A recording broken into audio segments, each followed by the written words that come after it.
What's good, y'all, and welcome back today to another video on AJ's Yard. And guys, today's day 3, the last day of the draft. And I said I was gonna go yesterday for day 2, but I didn't actually end up going. I was watching those picks roll in late at night at TV. And so let's just go through them really quickly. With pick number 33, first in the second round, the Niners went with receiver, forgive me if I'm butchering this, STRIBLING. They went ahead. I think I talked about Denzel Washington out of Boston, but they got another receiver that is also of similar style, similar grade or build.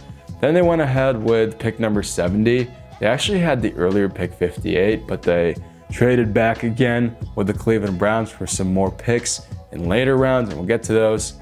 And then lastly, at pick number 90, they had Kalen Black, the running back out of Indiana.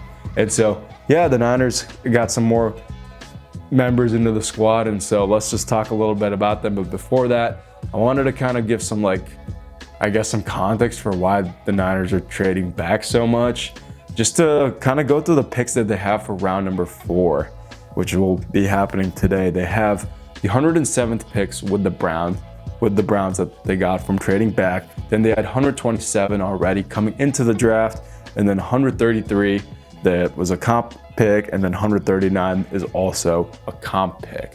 All right, so I got done this morning watching the highlights on each player, and so let's just go through it. Let's start with STRIBLING out of Ole Miss, and this guy, his combine was a 4.36. He's 6'2", and big receiver. That's pretty fast.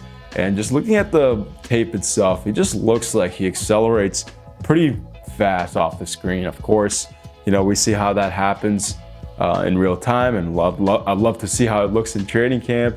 But what I also saw was a lot of over the head catches. He's a big body receiver. I'm kind of imagining that he replaces this role that Juwan Jennings had at wide receiver 3.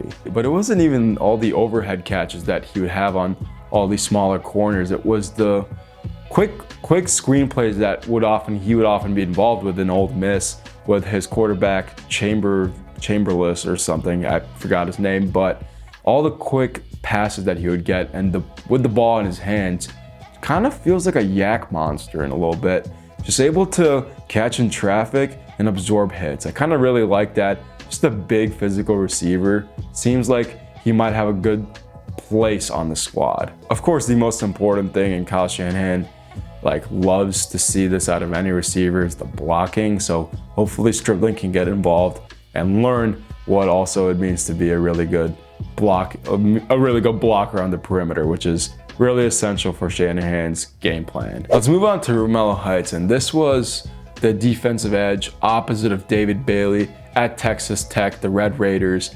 And just watching his highlights this morning, I just have to say he gets off really fast. Sometimes the college lineman cannot even get a hand on him, and he's already at the quarterback.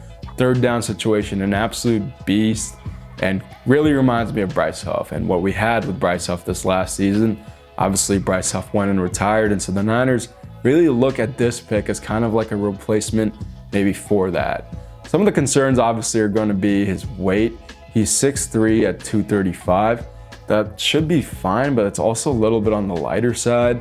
And so hopefully he can put on some weight and actually, being able to compete with NFL linemen, because that is a different beast. They will be able to kind of counteract some of the speed that Romello Heights comes with. Obviously, their hope for Romello Heights is defensive edge. And, they kind of whiffed a little bit on Mykel Williams in terms of that. I mentioned that. But hopefully they can have him at that edge role. If worst comes to worst, he kind of has to drop back as a linebacker, maybe learn that role a little bit better. But yeah, guys, I like the pick, honestly, and it seems fitting for what the Niners were missing on that defensive line. I think the combination of potentially Heights, Bosa, Alfred, and Mykel Williams could be a pretty lethal combination, and hopefully they can actually get after the quarterback and get some sacks. All right, guys, and the last pick that the Niners had for day 2 was Black.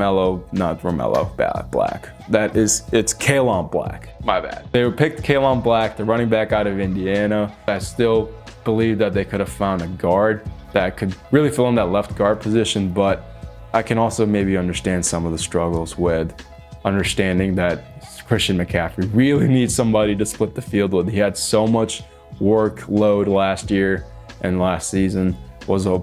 Honestly had stats of a receiver as well on top of the running back load. Definitely needs some help with him. And so I kind of looked at his combine report a little bit. Here were some of the things that they said: that he's a physical, he's a tough player, he's a 5'11" at 210 pounds, kind of that bowling ball type bruiser running back. He can hit the hole pretty hard, but one of the things that was kind of outlined on his report was that he kind of keeps his eyes down and is not looking at cuts very well. He's not able to spot them. Sometimes might not be patient enough to see them. And so we'll see what him, Jordan James, and CMC, Isaac Guerrero, that running back, can do in training camp. All right, guys, that was all the picks for today. Actually, yesterday. Today, I will go. It is raining currently, so we'll see how that pans out. Maybe get a poncho or something. But I hope everybody's doing well, as always. And yeah, guys, take it easy, fam. I'll see you guys tomorrow.